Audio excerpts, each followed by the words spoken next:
So after a very long time, let's start with the John Rawls. Now everyone must be familiar with the John Rawls. He is famous for his theory of justice. Okay, his important work and most discussed part.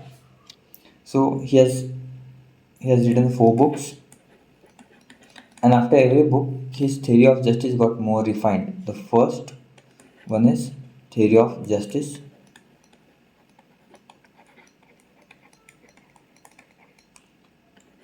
Second, political liberalism.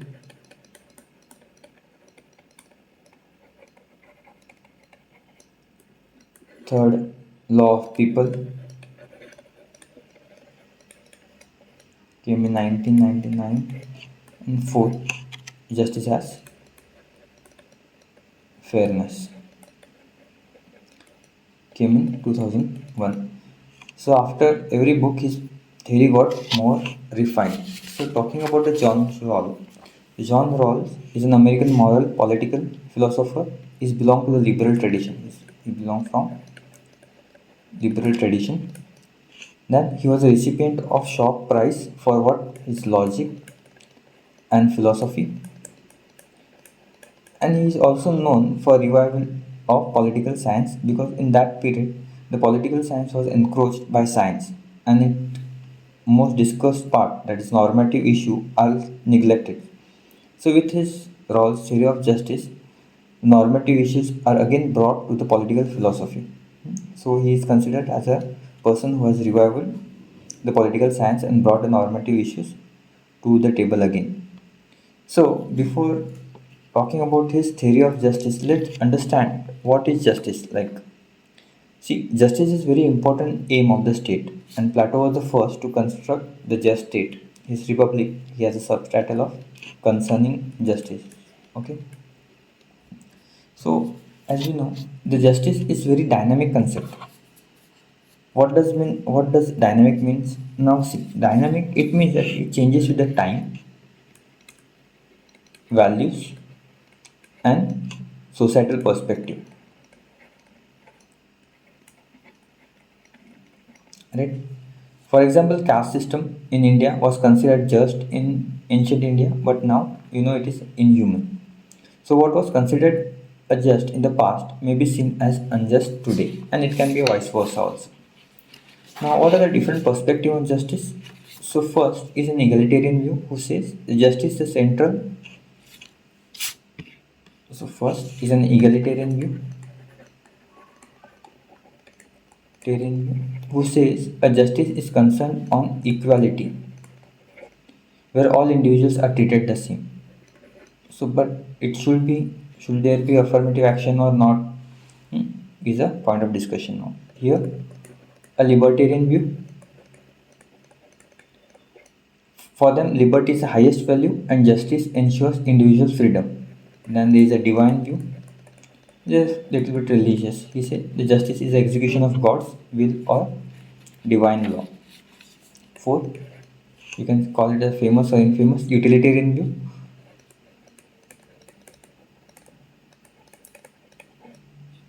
who talks about justice as an aim to achieve the greatest good of greatest number.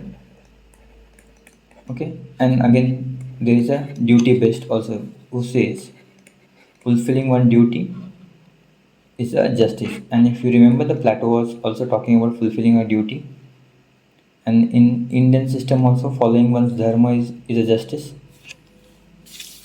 Okay, now there is also one more concerning question: what is the relationship between justice and law? So see, it was a Roman lawyers who connected natural justice with a positive law. So what is natural justice? Natural laws, that idea that certain moral principles are inherent in nature, with a positive law. And what is a positive law? It's a law made by state. So they believe that the laws of state should be aligned with those of natural laws. So this positive law should be aligned with the natural laws is a belief of a Roman lawyers. But what happened in practice? It is seen, the justice is seen what? The enforcement of law. So talking in simple terms, law provides the structure and rules to maintain order, while justice is a moral framework that ensures that those laws are fair and serve the common good. Now, what was John's Rawls take? Why John? What was John's Rawls theories about? See, the John Rawls wanted. He gave his theory because he says that any theory should be consensus based. First, it should be consensus based. Second, it is an answer to utilitarianism. And third, he wanted to balance the liberty and equality. So why should any theory should be consensus based? See, according to him, that people in a society, in a free society, the people will naturally have the different beliefs, values, and worldviews. Everyone knows every person has a different beliefs, values, worldviews, anything. So, different, despite those differences, if there is only one law for everyone enforced by the state, it will ultimately lead to crisis of legitimacy, or it will challenge the legitimacy of the state. Challenge to state, because he says that one shoes fits to all, that philosophy is enforced on the people, and it is a disrespect towards the freedom and diverse beliefs of the citizens. So it will lead to the challenge of legitimacy. Okay, and it will be followed. Eventually, it will lead to the, that is, challenge of instability. The people will rebel against the laws enforced upon them, and it will lead to the instability in the society. So it should be a consensus based. Now it's also opposition to utilitarianism. So as you know, utilitarians, they say the justice is all about maximizing the overall sum of happiness, or maximizing overall sum of happiness. And in this, even though if you sacrifice now for the well-being of the some members for the larger number, it is acceptable. So Rawls was against it. And third, he wanted to balance liberty and equality. Okay. So see, Rawls theory, Rawls, he was influenced by the thinkers like Immanuel Kant, categorical imperative. That means his idea, categorical imperative is what? The idea of treating individual as end in themselves and respecting their moral autonomy. So according to Rawls is of the opinion that a human dignity has to be the fundamental principle of the theory of justice. If any of the theory of justice is not based on human dignity and compromise human dignity, it cannot be acceptable as a theory of justice. So for Rawls, human dignity is prior to anything. So no thing should compromise the human dignity. Okay.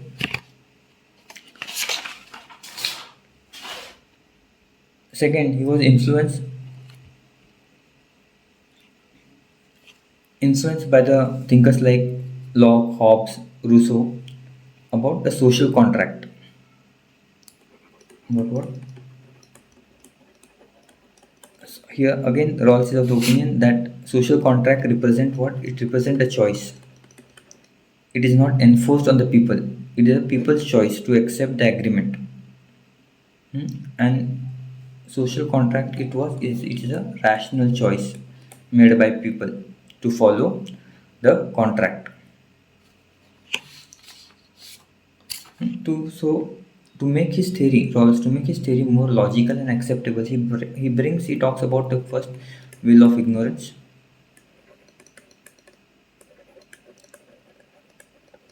and second he brings the concept of original position. Now what it is, we'll see. So see, Rawls says that if we are making a social contract, for social contract, number of people will gather from a different section of the society, and they will have the innate knowledge and their position in society. So accordingly, they will formulate a laws, and these laws, as they have the knowledge about themselves, these laws will be interest-based laws. interest based laws. So because of this, the justice will not be achieved. So he says there should be a thing that people should totally forget about themselves, and after that they should create a laws which are totally free from bias or self-interest. So he talks about the will of ignorance. So will of ignorance is a hypothetical situation where decision makers come together to formulate rules for defining basic structure of well-being. And here citizens' a fundamental interest is in what is obtaining a social primary goods. So he's understood what is the will of ignorance. He says will of ignorance is a gathering of people. Like under will of ignorance, people will gather together. And what they will first they will formulate a rules for defining a structure of well order society. And second, they will be more interested in what obtaining social primary goods.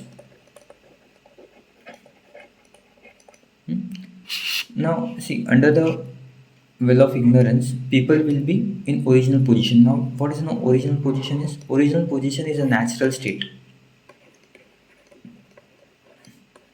Natural state as a Hobbes, who consider natural state as a irrational people who will be coming together and form like so there are laws, positive laws needed. And then Locke who says that people are rational, but there are some inconveniences, so we need a laws. So here the original position is the same natural state. So Rawls says that under the will of ignorance, wills means what? A ghungat in Hindi. So in original position, people will don't know anything about themselves, neither they don't know anything about their fellow citizens. So they don't know what their race is, their gender is. They don't know what their natural talents. Okay, they don't know what is their social status. They don't know what like specific conception of good life. What does a good life mean? They don't know anything. They only know like they are the part of society. They know they are a part of society. Second, they have the knowledge of psychology. Why they have the knowledge of psychology? We'll see for like in the coming part. Then they will know the knowledge of economics. Third, they know that social cooperation is important when you are living in the society.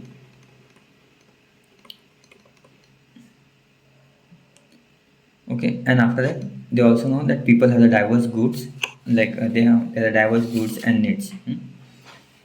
So, ultimate, what is the aim of the will of ignorance? The aim of the to ensure that individuals are making decision about the principle of justice do not have any bias or self-interest. They motivated to choose a principle that could be what fair and acceptable to all. See, as people don't know anything about themselves, neither do don't know anything about others. So there's a probability that they will make they will choose the option which are fair and acceptable to all. Hmm.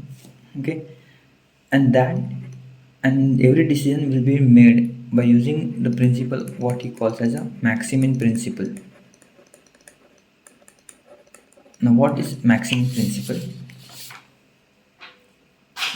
So see, under the veil of ignorance, like under the they don't know anything, so decision makers under this position will always go for worst case scenario. As the things are uncertain, they don't know what will their future will be like, so they will make a rational choice, or they will make rules which act as a safety net for them. As they don't know where will they end up in the future, they will always consider their position as a worst. Okay, so when you consider your position as the worst, you will make the laws which will benefiting you at the when you are at the worst position. Okay, so what it means? It means that Under this, like when you don't know anything, individuals do not know where they'll be found in the society.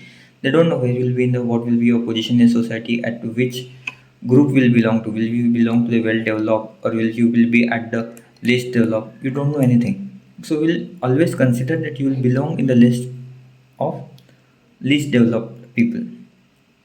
So, because you will always consider as a worst case scenario, you will maximize the well-being of list as every time. Like see, you will consider as a part of worst case. Like you consider yourself a bigger. So what you will do, you will consider maximizing the well-being of the least advantage that aligns with the principle of equality and fairness, right?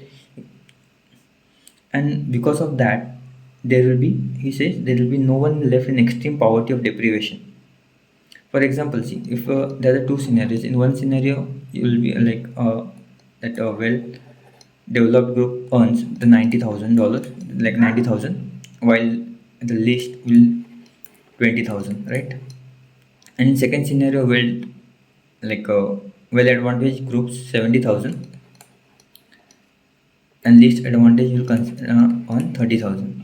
So we'll always choose the second option. Why? He says because you will fall always in a least advantage group. So you will think that 30,000 is much better, right? You'll never consider yourself in the this well developed group. If you consider as you will belong from the well developed, you will go with this option. But no, you will consider as things are very uncertain in the future. You will always go for the least or like worst case scenario. The worst case scenario from this is what? Like it's good to earn 30,000 than or 20,000, right? So because of what? Because of this, there will be no the extreme poverty. There will be no extreme deprivation. So he says that in the decision making will be based on maximum principle, right? So from maximum, while going with like maximum principle,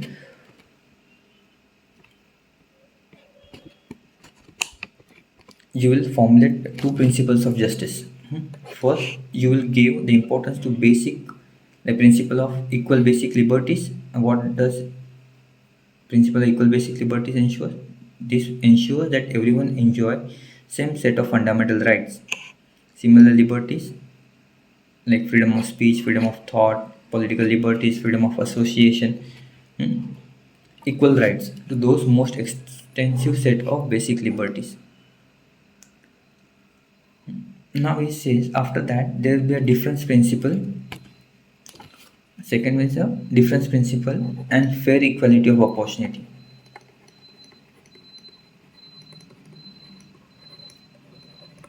Opportunity. What does a fair equality of opportunity means? The people with the similar talents and ambitions have equal opportunities to access position of power, wealth, influence. Okay, and difference principle, it justifies inequalities only if they improve the situation of those who are worst off in the society. So he says that there must be arrangement to provide the greatest benefit to the least advantaged member of the society, and as a fair equality of opportunity there must be attached the position offices open to all under conditions of fair equality of opportunity. So in this case, he says that if a doctor has the highest salaries, it is permissible. Why? Because incentivizes the better healthcare that benefits all. Now he also says that it should follow a lexical order. He talks about a lexical order. What does this lexical order means? So lexical order means that definite order should or priority should be followed. The first priority will be always equal liberty, and after that it will be the equality of opportunity, and after that it will be a difference principle. So example, when state is designing a tax policy, the citizens means the first is citizens must retain right to freely own property and property. Second, the taxation revenue should ensure the substantive equality. Like it should ensure or it will invest in the programs which will give a substantive equality. Will try to achieve the substantive equality. And third, there should be a progressive taxation. Rich should pay more taxes compared to poor. And he says the same principle should be followed. Like first, equal liberties. followed by difference principle.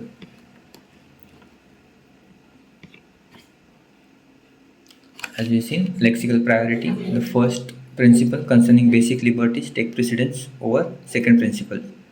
This means what? The freedom of speech and political participation cannot be sacrificed to achieve the greater economic equality. And within second principle, the fair equality of opportunity takes precedence over what? Difference principle. This hierarchy reflects the Rawls' belief in what? Protecting the fundamental rights and ensuring a level playing field before addressing the economic disparities. So see, Rawls' theory is particularly relevant for democratic societies. Only talks about what a democratic societies, where the liberty and equality often seems to be in tension. So, by prioritizing the basic liberties while addressing the inequalities through the difference principle, Rawls provides a framework that balances these compelling ideas, right?